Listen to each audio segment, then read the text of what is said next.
Hello जय हिंद दोस्तों, आप सभी का स्वागत है आपके अपने YouTube चैनल प्रतिभा क्लासेज पर। तो आज के इस वीडियो में हम लोग बात करेंगे जो क्लास 12th का 2024 यूपी बोर्ड के लिए जीव विज्ञान का सिलेबस है उसको देखेंगे, है ना। क्या ऐड हुआ है, और हालांकि हटाया तो कुछ भी नहीं है क्योंकि पिछले अभी 2 साल से 30% हटा हुआ तो चल ही रहा था, है ना। इस बार हटने की कोई गुंजाइश ही नहीं है, तो इस बार आपको 100% सिलेबस के साथ ही आपको स्टडी करनी पड़ेगी, है ना। तो चलिए शुरू करते हैं। तो आपको इसमें सबसे पहले तो 5 यूनिट देखने को मिलेंगे। पहला यूनिट आपका जनन होगा, दूसरा अनुवांशिकी और विकास होगा, थर्ड इज जीव विज्ञान और मानव कल्याण होगा, चौथा जैव प्रौद्योगिकी होगा और पांचवी यूनिट होगी आपकी पारिस्थितिकी एवं पर्यावरण, है ना। इनके कुछ नंबर भी फिक्स है, जैसे कि जनन के 14 नंबर आपको मिलेंगे, यानी जब आप जनन कंप्लीट यूनिट पढ़ेंगे तो आपको 14 नंबर का पेपर में देखने को मिलेगा। और अनुवांशिकी और विकास से आपको मेरे ख्याल से 18 नंबर देखने को मिलता है, और यहाँ से 14 नंबर, यहाँ से 8 नंबर और यहाँ से भी 14 के समथिंग नंबर देखने को मिलेगा, है ना। तो एक बार हम मोटा मोटा आंकड़ा ये समझ लेते हैं कि कौन सी यूनिट में हम कौन से चैप्टर में क्या चीज पढ़ने वाले हैं, है ना। तो चलिए शुरू करते हैं। तो जनन का जो पहला बेसिक चैप्टर है वो है जीवों में जनन, और ये एक्चुअल में जनन का जनरल चैप्टर है। जनरल चैप्टर का मतलब ये होता है कि उस चैप्टर को हम पढ़ करके नेक्स्ट चैप्टर के बारे में हम स्टडी अच्छी से कर सकते हैं, है ना। तो जीवों में जनन में हम लोग ये पढ़ेंगे जीवों में जनन कितने टाइप का होता है। तो आप बेसिक सभी लोग जानते हैं कि जनन 2 टाइप का होता है, लैंगिक और अलैंगिक, मीन सेक्सुअल और आसेक्सुअल।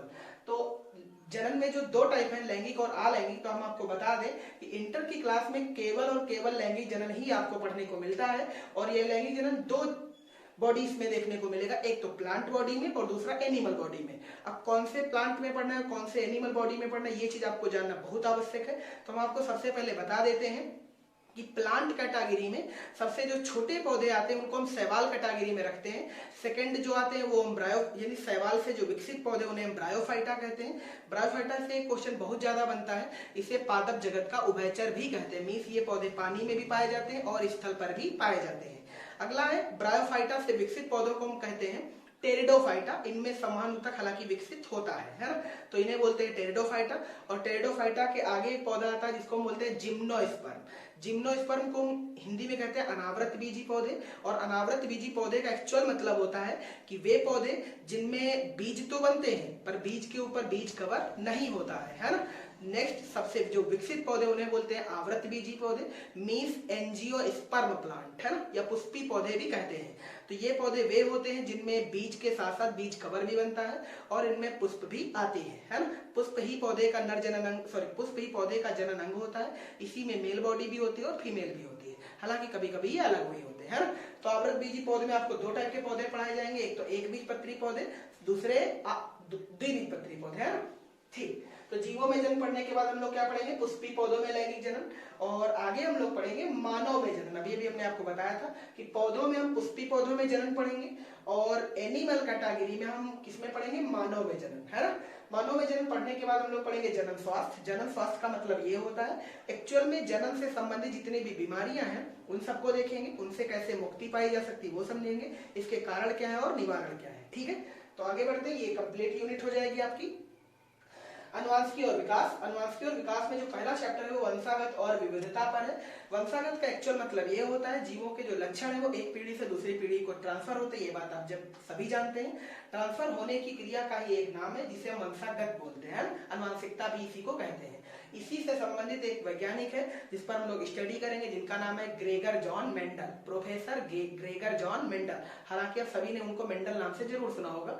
उन्होंने अपने प्रयोग के लिए एक पौधा चुना था जिसका नाम था मटर। उसके कितने लक्षण लिए थे, क्या क्या कैटेगरी में अध्ययन किया था, कितने नियम दिए थे, और मानव में संबंधित इनसे कौन कौन से जो वंशागतियां देखने को मिलती हैं वो कौन कौन सी हीमोफीलिया वर्णांतता है, ये सब आपने पढ़ रखी होंगी। इन सभी को हम यहाँ पर देखेंगे, ठीक है। अगला चैप्टर पे बात करेंगे हम लोग वंशागत का आणविक आधार। वंशागत का आणविक आधार का सिंपल सा मतलब ये होता है, आप सभी जानते हैं कि आधार का मतलब होता है जिस पर कोई चीज टिकी हो। इसका मतलब ये है कि वंशागत का आधार कौन है, तो वंशागत का आधार है डीएनए, है ना। डीएनए ही वो पदार्थ है जिसमें जीवन की समस्त जैविक क्रियाएं निहित है, और वही आगे ये सब करने को मोटिवेट करता है ना। मीन्स अगली प्राणी को जो जितने भी लक्षण मिलने हैं वो सब के लिए कौन जिम्मेदार है, डीएनए, है ना। इसलिए उसको आणविक आधार बोलते हैं, मॉलिक्यूलर बेस बोलते हैं। आगे बढ़ते हैं। जीवन की उत्पत्ति। जीवन की उत्पत्ति पिछले अभी 2 साल से नहीं था जब 30% कटा हुआ चल रहा था, हालांकि इस बार हम लोग जीवन की उत्पत्ति देखेंगे, है ना। जिसको आपने पढ़ा होगा, थोड़ा सा इतिहास पढ़ाएंगे इसमें हम आपको। तो जीवन की उत्पत्ति से एक सिद्धांत आपको पढ़ने को मिलेगा जिसको हम बोलते हैं ओपैरियन सिद्धांत, ठीक है। नेक्स्ट आगे चलते हैं। जीवन की उत्पत्ति के बाद हम लोग उसका विकास देखेंगे और विकास में हम लोग जैव विकास पढ़ेंगे, और जैव विकास में हम लोग कई सारे विकास देखने को मिलेंगे। इसमें एंड में एक हम लोग चैप्टर पढ़ेंगे मानव का विकास, है ना। तो जैव विकास का एक्चुअल मतलब ये होता है कि जो छोटे जीव होते हैं उनमें क्रमिक परिवर्तनों के फलस्वरूप एक कालांतर के बाद, मीन्स लंबे समय के बाद बड़े या उच्च कोटि के जो जीव बनते हैं उसी को हम जैव विकास बोलते हैं, ठीक। नेक्स्ट यूनिट है जीव विज्ञान और मानव कल्याण। जीव विज्ञान और मानव कल्याण का मतलब क्या होता है, तो उसके कुछ चैप्टर आपके सामने देख लीजिए।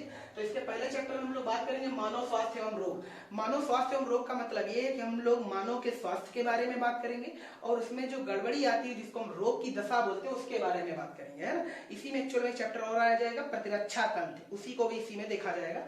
और मानव से संबंधित जितने भी रोग हैं, मोस्ट इंपॉर्टेंट रोग हैं, उन सभी का हम स्टडी करेंगे। उनका हम संक्रमण समझेंगे, उनके हम लक्षण समझेंगे, उनके हम कारण समझेंगे और उनका हम निवारण समझेंगे और हम उसकी कैसे रोकथाम और उपाय कर सकते हैं, ठीक है। आगे चलते हैं। खाद्य उत्पादन में वृद्धि। खाद्य उत्पादन में वृद्धि का सिंपल सा मीनिंग ये है, क्योंकि आप सभी जानते हैं कि बढ़ती जनसंख्या के साथ साथ अगर हम खाद्य उत्पादन में सुधार नहीं देखेंगे तो जो जनसंख्या है वो बहुत सारी भूखी मर सकती है। इसलिए हम लोग क्या करेंगे, जो भी चीजें हैं उनको हम अपडेट करेंगे, है ना। जैसे मान लीजिए कोई भी उत्पादन है उसको हम ज्यादा से ज्यादा बढ़ाने की कोशिश करेंगे। जनरली आप इसको देख भी रहे होंगे कुछ क्रांतियों के महत्व से, जैसे आपने श्वेत क्रांति सुना होगा। श्वेत क्रांति में हम दूध के उत्पादन को बढ़ते हैं, दूध के उत्पादन को बढ़ावा दिया गया है। ठीक वैसे ही हरित क्रांति आपने सुना होगा, श्वेत क्रांति, हरित क्रांति, रजत क्रांति, गुलाबी क्रांति, पता नहीं तुमने कितनी क्रांतियां सुन रखी होंगी।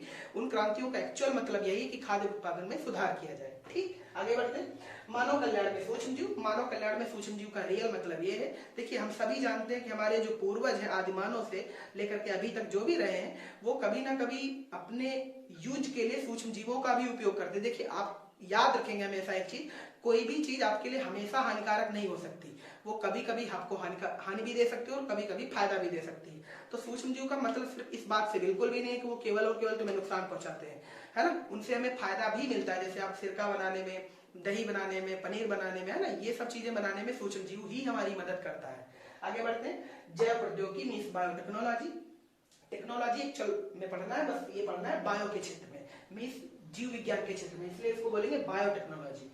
बायोटेक्नोलॉजी में 2 चैप्टर है, इसमें हम एक पहले चैप्टर में बायोटेक्नोलॉजी के सिद्धांत और प्रोसेस को समझेंगे, मीन्स प्रिंसिपल एंड प्रक्रम को समझेंगे। अगला इसके जब हम ये सिद्धांत पढ़ चुके होंगे, इस सिद्धांत में एक्चुअल में कुछ नहीं पढ़ना है, आपको बता दें, अगर आपने यहाँ से डीएनए को अच्छे से कवर किया है तो आपको यकीन दिला देते हैं कि इस वाले चैप्टर में आपको बहुत सारी हेल्प मिल जाएगी। यानी इसमें कंप्लीट डीएनए के ही बारे में पढ़ना है और डीएनए का अच्छे से काटना पीटना, उससे नई नई इनोवेशन करना, है ना, ये सब एक्चुअल में इसके सिद्धांत और प्रक्रम के अंतर्गत आएगा। अगला है इसके हम लोग उपयोग समझेंगे। तो जैव प्रौद्योगिकी के अनुप्रयोग जब हम लोग पढ़ेंगे तो आपको बता देते हैं क्लास 12th में मीन्स आपके सिलेबस में केवल और केवल 3 क्षेत्रों में बायोटेक्नोलॉजी का यूज पढ़ाया जाएगा। एक तो कृषि के क्षेत्र में, दूसरा आपको पढ़ने को मिलेगा मेडिकल के क्षेत्र में और थर्ड आपको पढ़ने को मिलेगा औद्योगिक क्षेत्र में, ठीक है। यानी कृषि के क्षेत्र में बायोटेक्नोलॉजी कैसे हेल्पफुल होगी आपकी, मेडिकल क्षेत्र में कैसे हेल्पफुल होगी और जो औद्योगिक क्षेत्र है उसमें कैसे हेल्पफुल होगी, ठीक है। आगे बढ़ते हैं।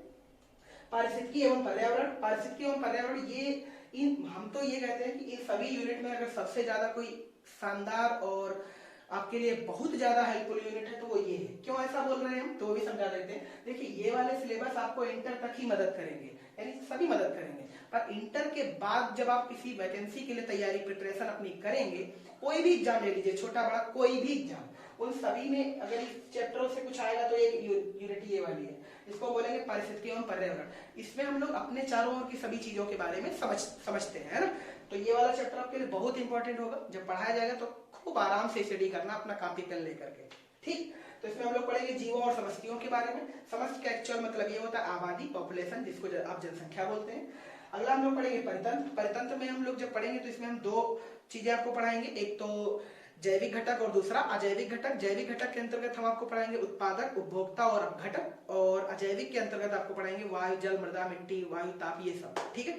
आगे बढ़ते हैं। नेक्स्ट है जैव विविधता एवं संरक्षण। जैव विविधता का मतलब होता है ये, हम सभी जानते हैं किसी पार्टिकुलर स्थान की अगर हम बात करें तो वहां पर कई टाइप के जीव देखने को मिलेंगे, है ना। आप ये अपने गांव में भी देख सकते हैं, कहीं पर भी जाकर देख सकते हैं। यानी अगर हम कोई पार्टिकुलर एरिया ले लें तो वहां पर हम कई भांत भांत के जीवों को देख पाएंगे, है ना। तो उन्हीं का संरक्षण करना, क्योंकि वो भी प्रकृति के लिए उतने ही इंपॉर्टेंट है जितना हम खुद को समझ बैठे हैं, ठीक है। तो मानो हालांकि ऐसा नहीं कर रहा, वो बहुत सारी इस चीज को नुकसान पहुंचा रहा है, इसीलिए बहुत सारे इसके लिए प्रोग्राम किए जाते हैं। जैसे आपने कुछ संस्थाएं सुन रखी होंगी, IUCN है, WWF है, ये बड़ी बड़ी जो कंपनियां, सॉरी कंपनियां नहीं कह सकते, हालांकि संगठन, ऑर्गेनाइजेशन कहते हैं इनको, ये ऑर्गेनाइजेशन इनके संरक्षण पे काम करते हैं, है ना। और अब तो कुछ जानवरों का संरक्षण इतना भयंकर कर दिया गया है कि अगर आप एक बार मनुष्य को मार देते हैं तो शायद जेल से बाहर भी आ सकते हैं।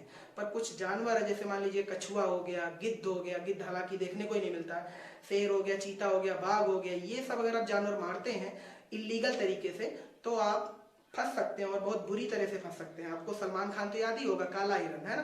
तो काला हिरन का मारने के चक्कर में जब सलमान खान नहीं बचा तो हम कौन से खेत की मूली है, ये बात आप भी समझते हैं, है ना। लास्ट चैप्टर हम लोग पढ़ेंगे पर्यावरण के मुद्दे, और पर्यावरण के मुद्दे में हम लोग पर्यावरण के जितने भी प्रदूषण हैं इनको हम सब पढ़ेंगे। ग्रीन हाउस प्रभाव है, ग्लोबल वार्मिंग है, अम्ल वर्षा है, जल प्रदूषण है, वायु प्रदूषण है, रेडियोधर्मी प्रदूषण है, जितने भी प्रकार के प्रदूषण है वो सब इस चैप्टर में कंप्लीट किए जाएंगे।